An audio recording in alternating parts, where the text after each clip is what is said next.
expliquer. Il doit expliquer. Normalement, vous avez totalement raison. Il doit expliquer au peuple compassion, le peuple de la compassion, et à tous les amis qui les aiment dans le monde entier. Il est mort de quoi? Il est parti en Turquie faire quoi? Tant que Daniel ça fait ça qui message, je le salue à pas ça. En fait, les gens sont en train de négliger Daniel par rapport à Makamususu, à côté de encore d'actualité. C'est un humain. Mais ils ont Makamususu et vont rater une alliance au monde. Aujourd'hui, beaucoup de gens ont raté, mais il a prédisé des choses qui sont vraies. Un grand homme de Dieu, Moura. S'il meurt, tenez-vous prêts à changer. Deuxième, la forme d'un grand pasteur Moura. Prophétie et Kokisami. On reconnaît un vrai prophète lorsque ce qu'il a prédit de la part du Seigneur est accompli au temps fixé, au temps convenable. 18h, va tout interpréter. 18h, 18h. 6. 6 comment?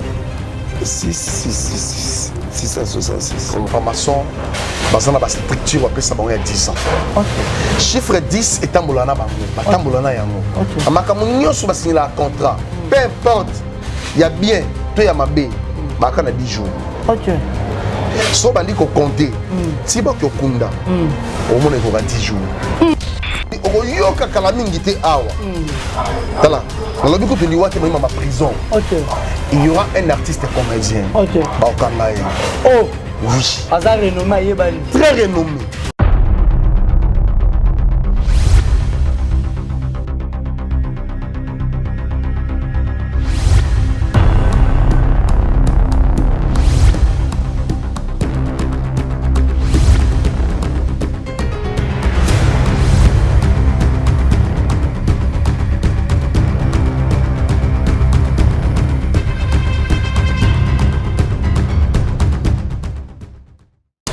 C'est avec plaisir, moi votre humble serviteur, héritier Iboula, à tous les abonnés de Esther MM Télévision.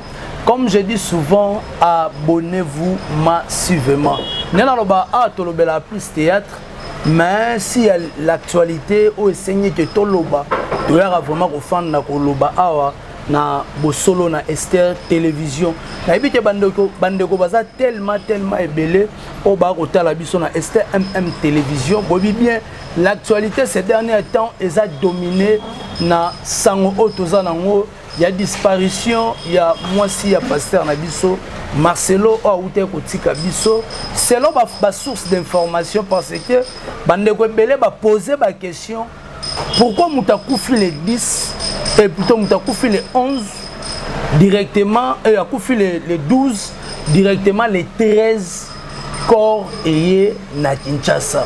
Désolé que là-bas le rôle c'est comme si moi si un pasteur Akoufa qui est déjà entre les 9 les 8 les 10 ne va pas ko bomba to ko geler message wana to communiquer wana bande ko belé ba pesi ba vie na bango ba lobby par rapport il y a automoni vie il y a pasteur na biso Marcelo na maramonio soza koleka batu musu ba komi ko accuser na ye to yebite ba lobby aza mosali na nzambe mais comment ba mona ka daliwa na ba dire na to na ba prédication na ye ezalaki déjà est-ce que déjà koufé la être cher que moi sobola la ranem metu moko que azala na yote ba message wana ba déjà ko promédité ou bien ezana ngoka abande koloba to bien source ba muso opération ya gorge auto benga boro et ma goitre il paraît très à opération goitre ngana habitué maman o abotanga personnam yepé ba opérer goitre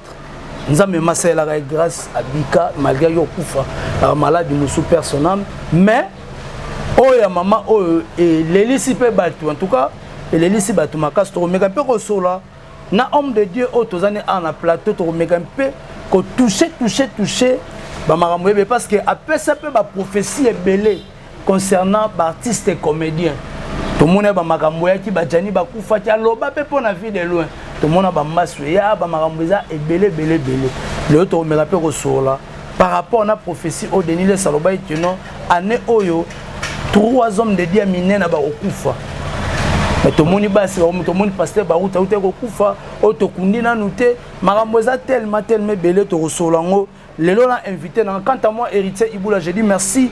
Bien bonjour à tous les abonnés. Bonsoir, ça dépend. Dans R.O. Borolanda, biso lelo, il y aura vraiment à boire et à manger. Bon, mais un peu qu'on excuse biso. Dans ma matière, le bozo de part et d'autre, c'est l'Afrique. C'est l'Afrique, donc allez-y comprendre. Ah, ma matine, merci beaucoup à Madame Esther Mavakala. La biso, mon papa Gérard, mon thème à maman Joséphine. Merci à Restaurant 5 étoiles, biso na biso, et pas bien biso Sims. Ensemble, on a Eclipse et Lomingo, toujours drapeau de Lyon. Merci à Bruno Lubika, mon propre mon thème à maman Linda. Sanda Wangata, maman la petit Brown Junior na Broly, 10 ans match, mon vieux, à Drisha motomètre, Bebazi Beba, Tchafouan.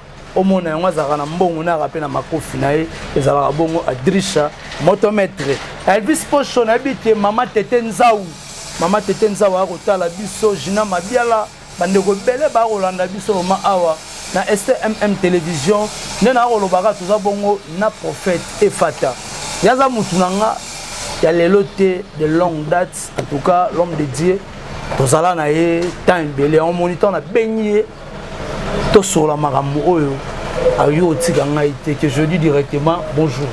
En tout cas, bonjour Papa Héritier Iboula. Un grand merci n'a abonné sur la STMM télévision. Là où vous le suivez, que le bon Dieu vous bénisse également. Ça dépend l'ère à laquelle vous le suivez à ce moment.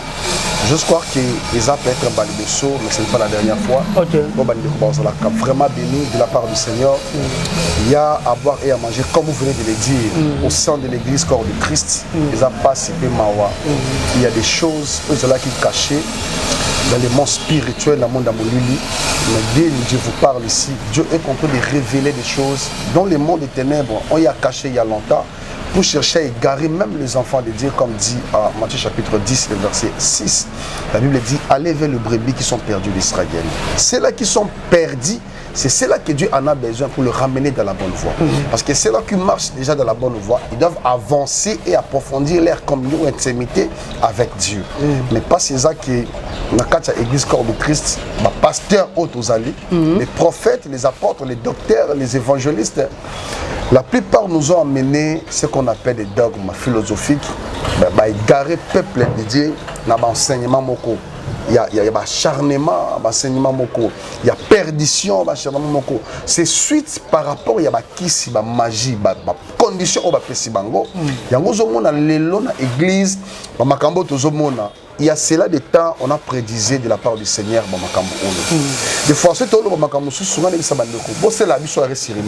lorsque Dieu parle de la part de sa part, c'est-à-dire toute une population ou tout un peuple, pour pas quand même prévenir, tu peux tout avoir de l'argent, tu peux tout bon voyager, tu peux avoir du matériel, tu peux avoir quoi qu'il en soit, mais après ta mort, tu seras où? C'est ce qui est le plus important. Alors nous qui sommes les anges de l'église, je vous ai envoyé pour prendre les chrétiens, pour faire les enfants, le fidèle, le chrétien. Non. Dieu a dit dans sa parole, par rapport à sa mission, dans Matthieu chapitre 28, verset 19, allez et faire de toutes les nations mes disciples.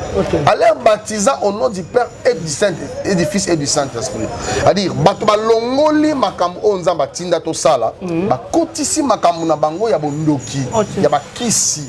Ça fait très mal comme on a quatre églises, bakotisi pédophilie. Na quatre églises, bakotisi franc-maçonnerie. Na quatre églises, bakomi même kala na église nyo so mona ba jeune ba ki belo wana. Ba pédé ya ko sacramenté. Et les pasteurs sont contents. Oh! C'est-à-dire, les pasteurs sont contents de voir les pédés, les lesbiennes dans cette église. Mais quel est l'esprit qui est utilisé au sein de l'église pour ne pas permettre que ces gens-là ne passent pas la délivrance pour raconter aussi les saluts?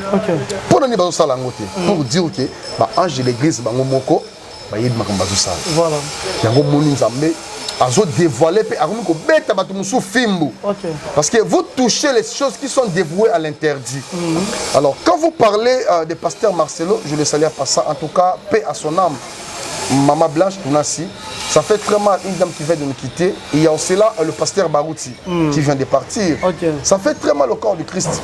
Mais face à l'église et Kendele, sérieux à les soutenir. Oh, sérieux à l'église. Je dis ce qui est vrai. La 4 église, sérieux à les soutenir.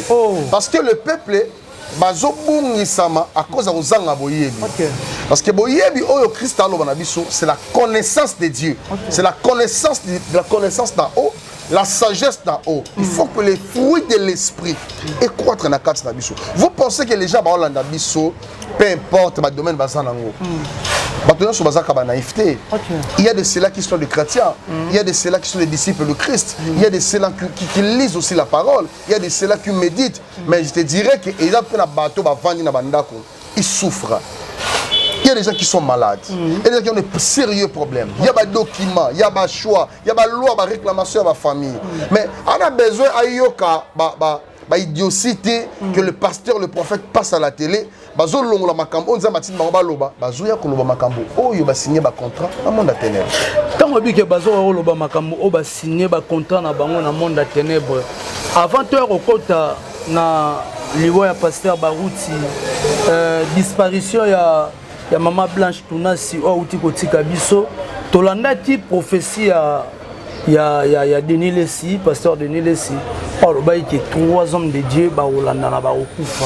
Et puis tu remona mosali moko akufi na mwasi ya mosali akufi. Pona yo par rapport ya ba prophétie wana, ce sont des prophéties il y a le kuta des ba prophéties o ezaya solo au pasteur Denis Lessi asala. Vous savez, parole Moutouza, unité de mesure, il y a la foi. Quand on va répondre à la question, je souhaiterais mieux que tout temps d'écriture moko et permettre à Bissot de approfondir la mesure, il y a Maram Oyo, les Zoloba. Nous les Zoloba à Abakouk. Azul Bissot à Abakouk, chapitre 2. J'ai eu la parole du Seigneur, le verset 1er, je descends. J'étais à mon poste et je me tenais sur la tour. Je veillais pour voir ce que l'Éternel me dirait et ce que je répliquerai après ma plainte. L'Éternel m'adressa la parole et dit, écris la prophétie, grave-la sur la table.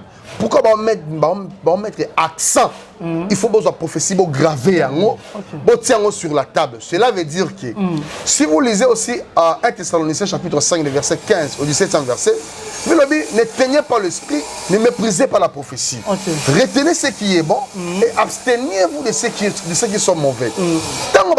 Alors, si la prophétie est oumeli, attends-la. C'est-à-dire, attends oumeli zelango. Mais c'est une prophétie dont le temps est déjà fixé et s'accomplira certainement. On appelle ça certitude. C'est-à-dire, le prophète a un message de la part du Seigneur.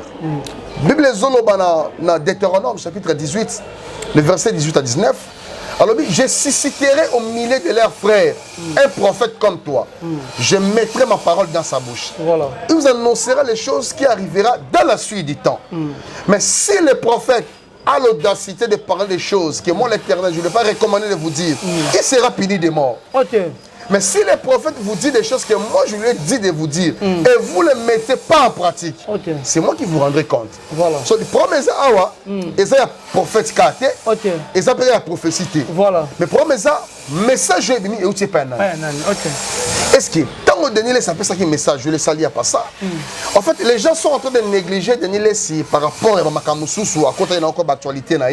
C'est un humain.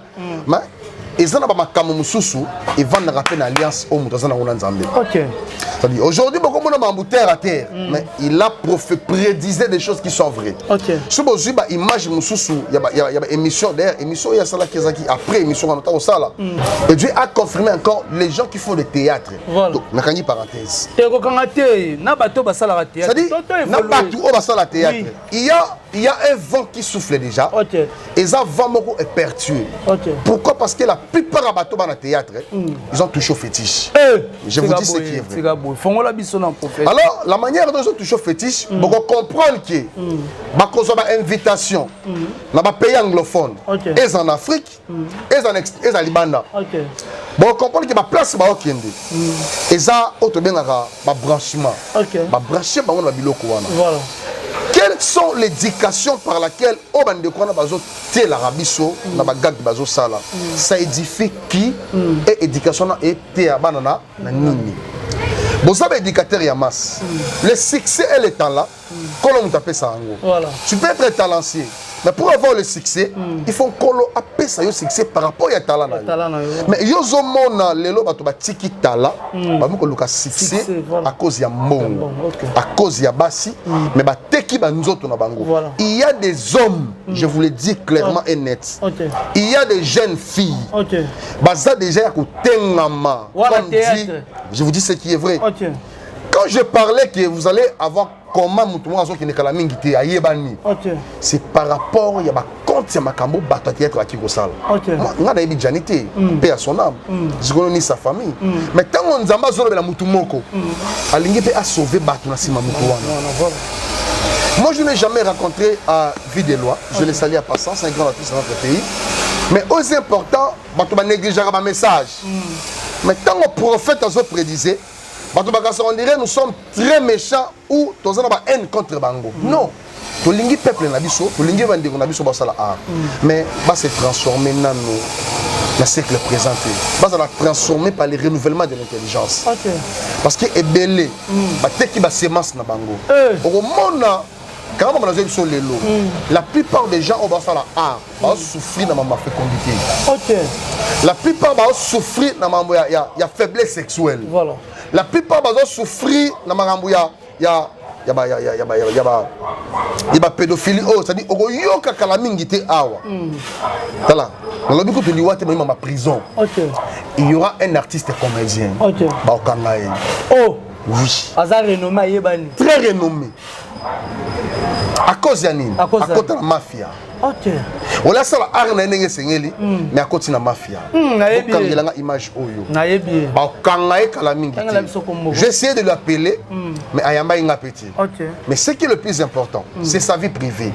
Mais tant qu'on joue dans mambo de Nili Saloubi, prophétie et coquille Sami. On reconnaît un vrai prophète lorsque ce qu'il a prédit de la part du Seigneur est accompli au temps fixé, au temps convenable. Prophétie, c'est comme au tâtonneté. Quand tu prédis de la part du Seigneur, rassure-toi, c'est le Saint-Esprit qui vous parle des choses. Quand on a vu également Maman Blachakei pour dire que les gens qui sont restés, Babongama. Ah oui. Mais comme on a liwa yandeko wana, et ça va retomber à l'esprit. On ne combat pas un esprit si tu n'as pas un esprit supérieur par rapport à cet esprit-là. Voilà. Yangomoni Paul Azoloba, celui qui vit à moi est plus puissant que celui qui est dans ce monde. Lorsque son mari, excusez-moi tout à verser moment, il a osé à se créer un problème à cause de prétentieux orgueilleux. Un homme de Dieu ne peut jamais avoir son orgueil, lorsqu'il s'est levé un jour au Dieu de la chair, entre autres, que l'église catholique est la salle d'attente pour aller en enfer. Voilà. Ça dérangeait toute une population et dérangeait l'église catholique. Oui, peu importe. Avant dit à la Mouki, un bonjour, à Eosa la campagne na Matongi. Il faut faire très attention. Les esprits malins, les esprits, peu importe les esprits à la loi. Na Matongi, il y a ce qu'on appelle les esprits des chefs coutumiers qui règnent na Matongi. Même Matongi en Belgique. Là, on peut se signe au combat, même les gens qui vivent à Matongi en Belgique. Ça a un prototype, il y a Makambo et les Matongi à Kinshasa. Pour dire que, tant que vous Matongi, papa ou Mbabebi Sam Matongi, mon frère, au cause de nos peines, raison, mais la manière dont tu as parlé la chose, voilà. Au bout de ça, raison. Il y a un esprit à Matongi. Le pasteur Bosco Kindomba, l'église de Nezawat. Les pasteurs, il y a Nigeria, comment il s'appelle encore le nom m'échappe. Chapelle de 21. Non, pas chapelle de 21. Église de Nezawat à Matongi. Dayo Samuel.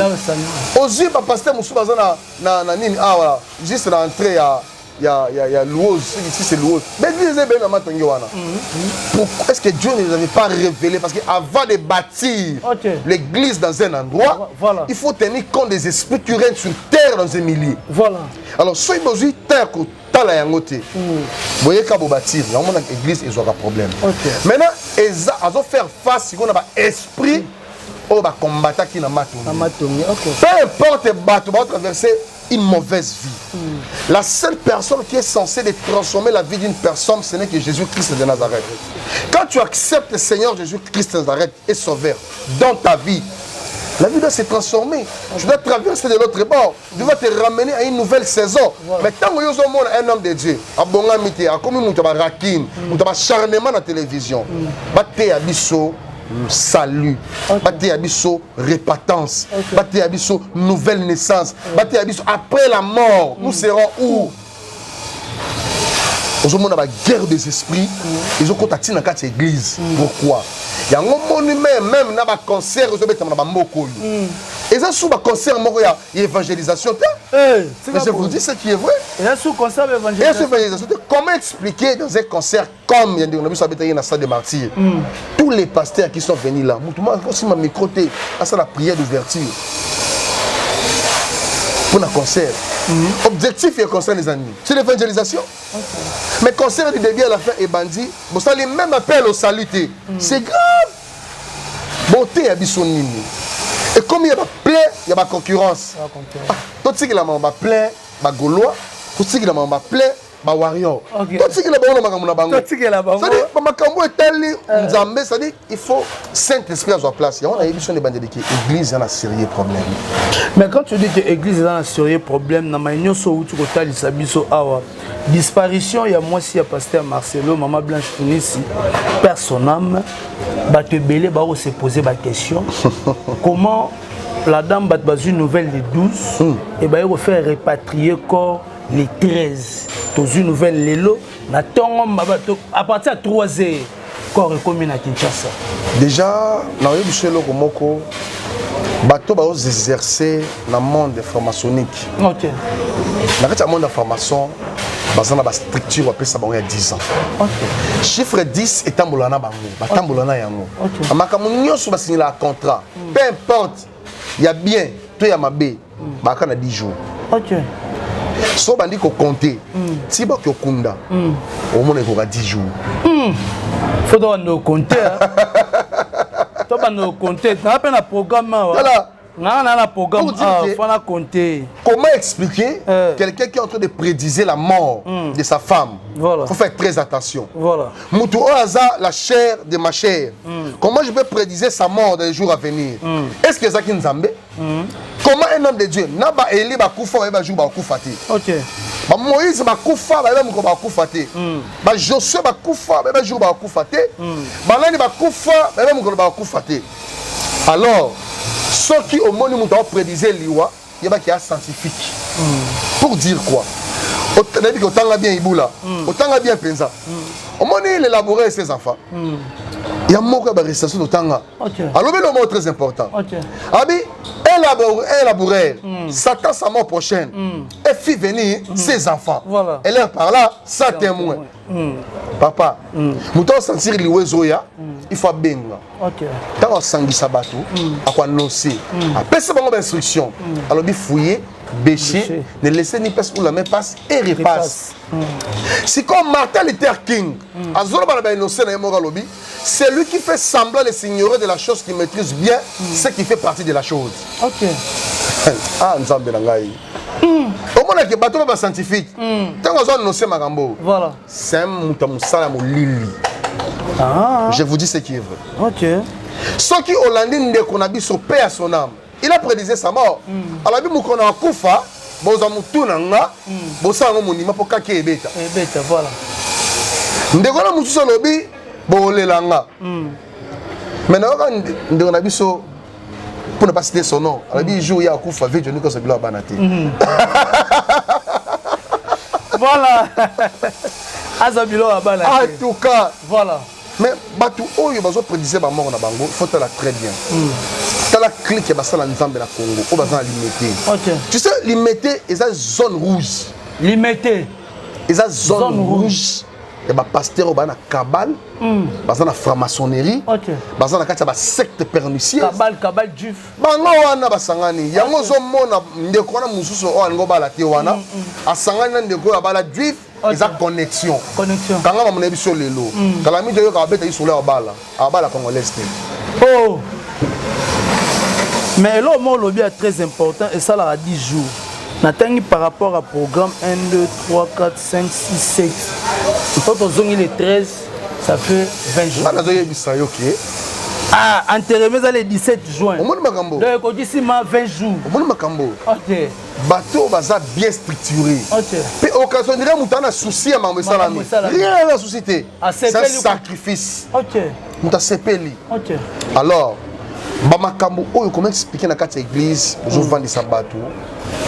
Mais ça n'a pas cité mawa. Et ça le passe. C'est-à-dire au moins bateau va souffrir. On a besoin de collater les makambo na ba vie na bango. Ibula. Na ya biso ki bateau na ba sérieux problème. Nous sommes ya mabaka. To yoka kama kambo. OK. Mutoza na problème, il touche de l'argent. Na bota na été. Nous sommes habité, comment on dit volontaire Nzambe, il faut faire très attention. Est-ce que Dieu peut t'envoyer sur cette terre au Bali pour bota rater? Au fandi na yo. Tu es à l'aise. OK. Après le Bakeno, ils sont prévus. Voilà. Et chacun sa promesse, et chacun sa destinée. C'est ça. Quand on compte la destinée à Moutouté, vendre dans le chemin na yo, qu'on franchit pas la limite. OK. Alors, ce qui est le plus important c'est ba pasteur ba zonga nanu na kati ya vérité. Pardon. Est-ce que ba pasteur ba rozonga sous na kati ya vérité? Na vitesse o ya monde to okena ngo ba rozonga na vérité. Ba linga église za la propre. Na lobby yo evingaka. Ah ba nele de belé. On a commencé mama kamboyo. Totikala vraiment la crédibilité pourquoi parce que to boy ko ndima biloko ba proposer biso. OK. Moi je vais réussir les gens qui sont venus ici na bureau. OK. Ils sont promenés avec 350 000 $ en liquide. Ils ont des chèques. En espèces. Si le problème est que va disposer des jeeps, mais il faut pas la moitié à bango. Et pas condition. Et place au somba, il faut pas qu'on a ngombe à munene. Deuxième des choses, caméra centrale, et ça à bango. Pour la nuit, dans chaque mois, on fait 5 personnes. Na kati église. Vous avez une aventure. L'église, on est limité à. Pour ne pas citer les noms.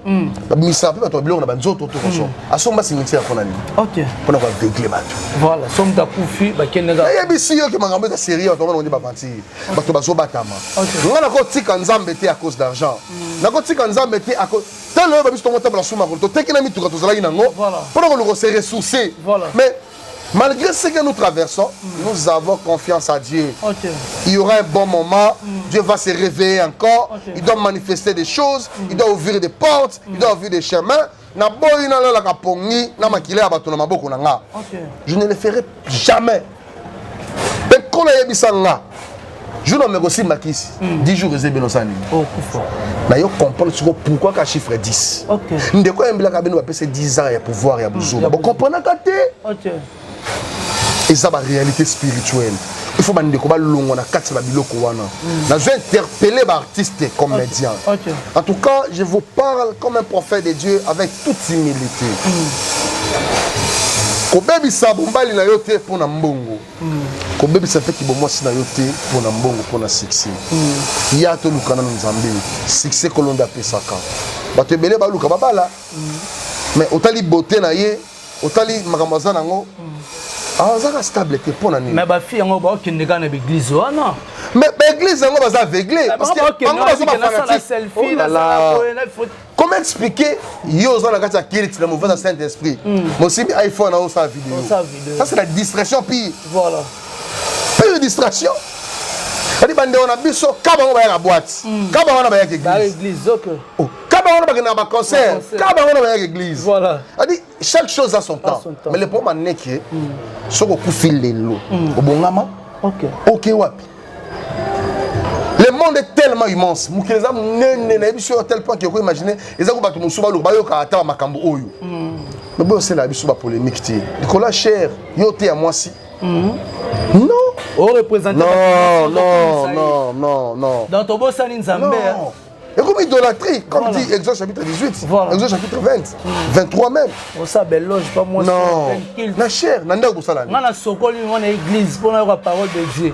bakokomisa mwasi bakokomisa mwasi a pasteur donc bato bavandi wana bana basité donc to lulaka mwasi na bato bavandi wana bakomi basité voilà bato bavandi wana bana te voilà là ekomi orgueil voilà yango moni ba pasteur mingi ya Congo bazana ba successeur te pourquoi parce que biloko bango basingi ils ont correspondre quand na ba temps na ba période na bango c'est ba kufi mambo sili. OK. Mais je vous dis ce qui est vrai. Parce que bazala ki ba maître ba disciple te. Voilà. Parce que les former ba disciple te et ba former ba tout na ba combo ba secte o bango ba kota bazo voler combo Yesu na monoko. Dieu n'est plus avec eux. Mais prophète Romo ke na biso mana suka na bandeko tout o batali biso na ebité tant que homme de Dieu to ebité na bato tout ba rolanda biso mutu muso ko koma pe ba venturier ba ofinga yo pe il y a des gens ba ofinga ba oloba bandeko tout ba rotala yo oroloba na bango nini et surtout peuple de Dieu bandeko vraiment o la muti na tongo mo ya tongo la muti a sokoli a ke prier mais place anga za ko kende azomona lumière ti o tu koloba na bango nini. En tout cas, merci beaucoup, Papa Héritier. Aux plus important, les saluts individuels. Ok. En fait, nous sommes tous ensemble. J'avais reçu même les appels. Nous sommes ensemble parce que le prophète m'a dit qu'il est Bakou. Nous sommes ensemble parce que le pasteur m'a dit qu'il est Bakou. La banzemou, la chantre et tout qu'on sort. La publication, la sextape. Je vais essayer de lui dire que les saluts individuels. Peu importe le problème au coup et empêcher tout le monde à saluer. Alors, je vais ramener les enfants de Dieu à approfondir encore leur foi. Parce que la Bible dit, dans Hébreux chapitre 11, le verset 1er, que la foi est une ferme assurance des choses qu'on espère et une démonstration de celles qu'on ne voit pas. Et peu importe le problème aux anango, et les qui combattent sur la monnaie, peu importe la maladie aux anango, et les qui combattent sur la monnaie, peu importe les dégâts aux autres traversés, quand tu fixes ton regard vers la croix, vers Jésus, tu auras la solution authentique. Nazo benga bande ko nyos o beladi le prophète Fata. Nana besoin quand thème tu vas bengi on expliquer bandot non. Benga identifier problème aux anango. Voilà. Et très fort et la prière aux anango pour la retraite. Je pense que Dieu va nous orienter pour na tout bon de l'encolo orienté biso. Oyebani no ko sala. On reçoit même des gens qui ont de l'argent mais azoye baté activité ko banda wapi. Au moins, on a bandit makamnaye akui. Abandi evrenaye akui. Mais parce que au tsaki nzambe na source ya makamboana ti. Il est grand temps au cause d'en avoir moyen. On n'en disconvient pas. Mais avant de faire quelque chose, commence d'abord avec Dieu. Tout n'a une volonté en Zambie. Au cause orienté n'engé nini. Et ça bande comme souba ça va choix. Elo e kam sanga. Asa déjà choix na yemoko. Mais azobe ngaya tout na yo papa na ina ça la choix. Azana bango 4. So yebi sanga vraiment. Vous se moquez de Dieu ou vous se moquez de vous-même. Alors, je pense que dans Esther AM Télévision, peu importe la maladie, guérison, peu importe les problèmes que le Dieu d'Israël, Jésus-Christ de Nazareth, appelle la solution dans le nom de Jésus-Christ. Je pense que mon numéro est affiché sur la barre d'écran. Avec toutes ces militaires, puis 143, 82, 21, 78, 177, sur Bengi Oriamano protocole T, sur Bengi Oriamapé Tandate, sur Bengi Oriamba, le prophète Ngamoko, et Nzamba Webaneni, pour ça, chrétien, pour accéder dans les programmes de prière.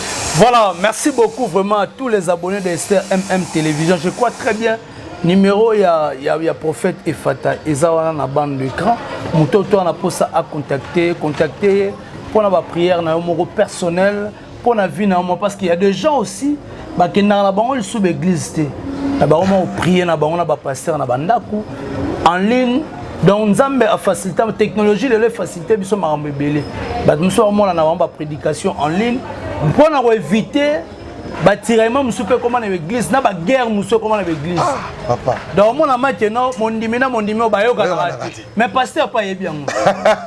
Encourager ça ensemble, comme rien n'était. Non. Donc, en tout cas, Bandeko tout balandi biso. Merci beaucoup Elvis Pochotier derrière la caméra. Prophète Efata, so bolingi lisusu. Tous à la rane awa na masolo na Esther MM Télévision. Beaucoup mela biso vraiment na ba commentaire à vous les claviers comme ça la biso bien. Boyoti pe message o abimisi pour na artiste et comédien. Toyebi. Donc, le message me soit négligé. Oh, bah, venturier, oui. quand tu dis aventurier après yango tant mutako dae bokomi suso bazo kufa to mais c'est le moment tant on moni que lo moko ça donc par ignorance tout ça donc pour na succès c'est le moment où luka basal na nzam au se repentir nzamba olimbisa yo merci beaucoup. On a habité pour faire ce dernier mois. Non, déjà presque l'État c'est de l'argent. Voilà. Autre vie déjà c'est très important. Voilà. Ayoka. Voilà, en tout cas merci beaucoup. Na bande retour balandi biso. Tout monani soki nzambe azongi na.